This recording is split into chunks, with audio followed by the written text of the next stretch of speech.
E aí, pessoal do canal, tudo certo? Pessoal, a gente respondendo as perguntas que vocês mandaram aqui, quem conhece o Café com Fertilidade, esse é o nosso quadro de todo sábado, se eu não me engano, eu até vou numerar aqui os cafés para vocês, a gente está no 100 e alguma coisinha, e vamos lá, manda as perguntas. Pessoal, não esquece de mandar as perguntas por áudio pra gente, e não esquece de se identificar também, o seu nome, de onde você é. Então vocês vão ver que a gente vai responder uma pergunta hoje que a gente recebeu por áudio, e é legal porque a gente vê as pessoas perguntando e dá para ver o áudio da pessoa.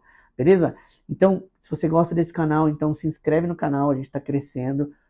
Coloca as notificações aí para receber os vídeos novos e bora pro vídeo. Bora para puxar a vinheta do café.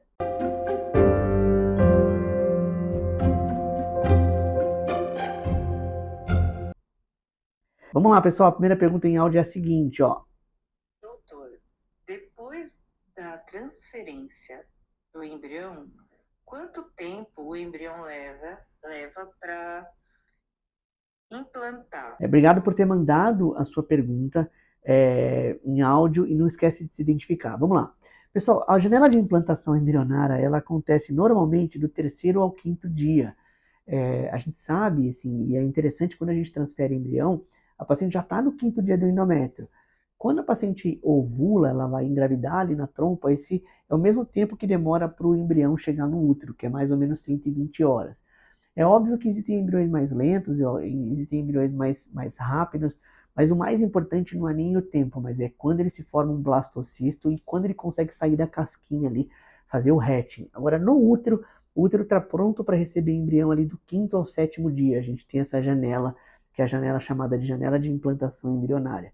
Quando a gente transfere embrião, eu acho que é a pergunta da paciente, não dá para a gente saber ao certo se implantou logo depois que transferiu ou se vai implantar no dia seguinte, mas a gente sabe que 1, 2 dias ali a paciente já deve ter implantação embrionária, porque o blastocisto já está expandido. Provavelmente vai acontecer no primeiro dia na transferência ali ou no máximo no dia seguinte, tá bom? Agora os estudos não mostram porque não dá para a gente enxergar realmente pós-transferência em embrião, tá bom? Então vamos lá. Essa é a pergunta então. Ela implanta normalmente no primeiro dia ou no máximo no segundo dia? Vamos para a segunda pergunta de hoje, pessoal, que é a seguinte, ó. Boa noite, doutor. Temos pulsação na barriga sem estar grávida? Essa pergunta é bem legal, porque grande parte dos sintomas que as pacientes sentem, e grande parte das pacientes que querem engravidar, elas sentem um monte de coisa, náusea, às vezes dor na mama, até atraso menstrual. A gente até respondeu uma pergunta, o que pode ser um atraso menstrual sem ser gravidez? Até o estresse, a ansiedade pode atrasar a menstruação. E sim, quase todos esses sintomas, eles não são relacionados exclusivamente para a gravidez. Estou dizendo dessa náusea, dor na mama. E uma outra coisa importante, existe um vaso muito grande na barriga, que é a aorta. Em pacientes mais magras, se você colocar a mão assim, você sente a pulsação da aorta. Você sente às vezes a pulsação de alguma artéria principal aqui na pelve, que é mais superficial. Então sim, a gente tem outras artérias que não são gravidez, que pulsam como parece ali um batimento cardíaco. E para vocês terem uma ideia, em obstetrícia tem até um sinal, chama sinal do Boeiro. Quando a paciente está grávida e o nenenzinho acaba falecendo na barriga, e quando a gente pega a ausculta ali na barriga, a gente ausculta a pulsação da aorta. Então, isso realmente pode confundir. Como não confundir? Se você estiver escutando uma pulsação, você pode também pegar a sua própria pulsação no braço e você vai ver que é a mesma frequência cardíaca. E o bebezinho, ele pulsa 2 vezes a frequência cardíaca da mãe, normalmente. Então, a frequência cardíaca da mãe em repouso é 60, 70, 75. A do nenenzinho é 140, 135, 140, 145. Então, sim, existem coisas que pulsam na barriga que não são gestações, mas a pulsação é bem mais lenta do que o que é considerado na gestação como o batimento cardíaco fetal. Combinado? E uma outra coisa que eu queria comentar, essa pergunta que eu achei bem interessante. Normalmente, a paciente, quando a gente começa a escutar o batimento do nenê, quando é gravidez, a gestação está tão evoluída que ela já está pelo menos 4, 5 meses com atraso menstrual, ela já tem barriga. A gente consegue escutar ali no ultrassom, na verdade, mais precoce, mas quando for escutar fora com o aparelhinho, a paciente já está grávida no meio da gestação, então dá para você ter outros sinais de gestação, como o crescimento da barriga, né, a medida da altura uterina, assim por diante. Tá bom? Então não dá para confundir a pulsação da barriga ali com o batimento cardíaco durante a gestação. Vamos lá, a paciente mandou o seguinte, ó.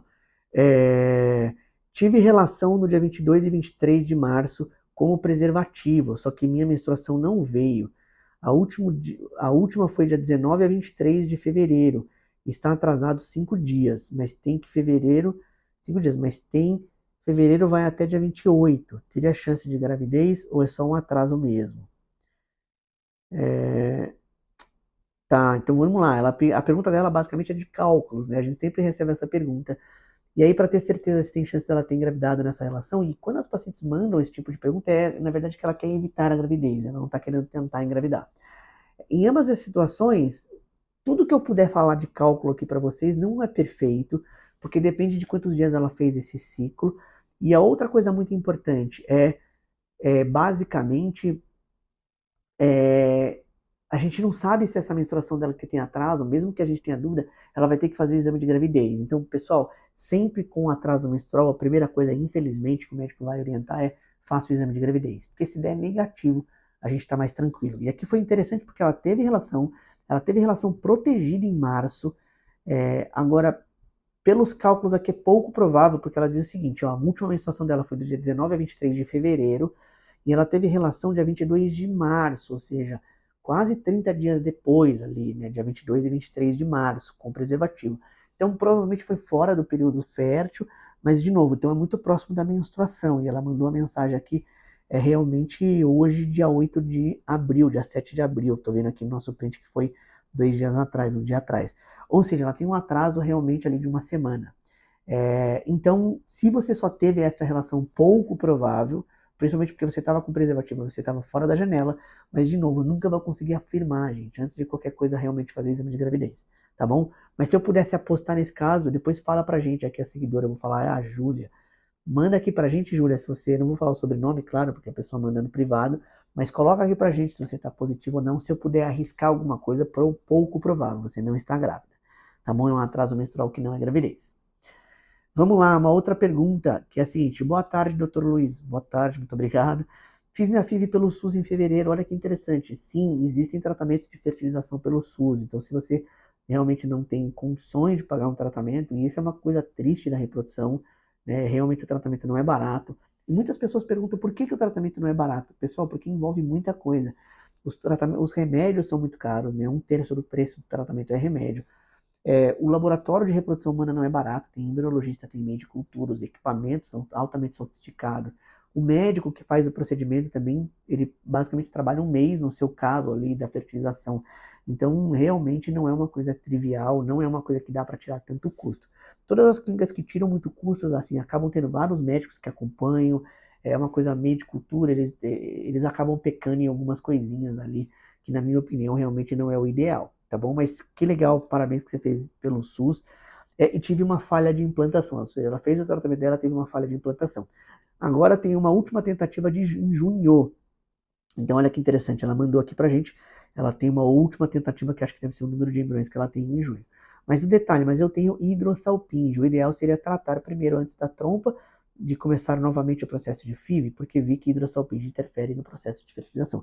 Pessoal, não é obrigatório a hidrossalpinge interferir, porque ela precisa ser uma hidrossalpinge que seja comunicante, que a gente fala, e que tenha aquela história da vómica tubária, não são todas que são comunicantes. Mas, no geral, quando você estuda os trabalhos científicos, as meta-análises, elas mostram que operar hidrossalpinge antes de fertilização, as taxas de sucesso aumentam. Então, como você está fazendo o seu tratamento no SUS, você tem um último embrião, sim, eu sugiro você tratar a hidrossalpinge, porque a hidrossalpinge pode te atrapalhar, tá bom? Então, eu sugeria realmente você tratar, operar a trompa. E a dúvida é quando a paciente fala assim, mas eu vou tirar a trompa, eu tô querendo engravidar. No seu caso, você já está fazendo fertilização, que acho que é um ponto legal. E o segundo ponto é, essa trompa que tem hidrossalpinge, provavelmente ela não funciona, ela não tem função mais. Porque ela já distendeu tanto ali que ela perde todos aqueles cílios, ela realmente perde a função. E ainda ela pode atrapalhar, então o tratamento realmente é cirúrgico. E algumas discussões importantes é quando a paciente tem uma trompa só e não quer fazer fertilização. Deixa a trompa ou não deixa? Não é um problema sério de saúde ficar a trompa, mas já que você vai fazer tratamento, aí sim eu acho que você deve operar a trompa para resolver o problema. Tá bom? Pessoal, quero que vocês aí se inscrevam no canal, se vocês estiverem gostando, comentem aqui embaixo. De novo, eu vou pedir para a edição aqui, para a Giovana colocar o telefone que a gente recebe os áudios, mande os áudios aqui para a gente, que a gente vai colocar no café, e eu vejo vocês aí nos próximos vídeos. Valeu, gente!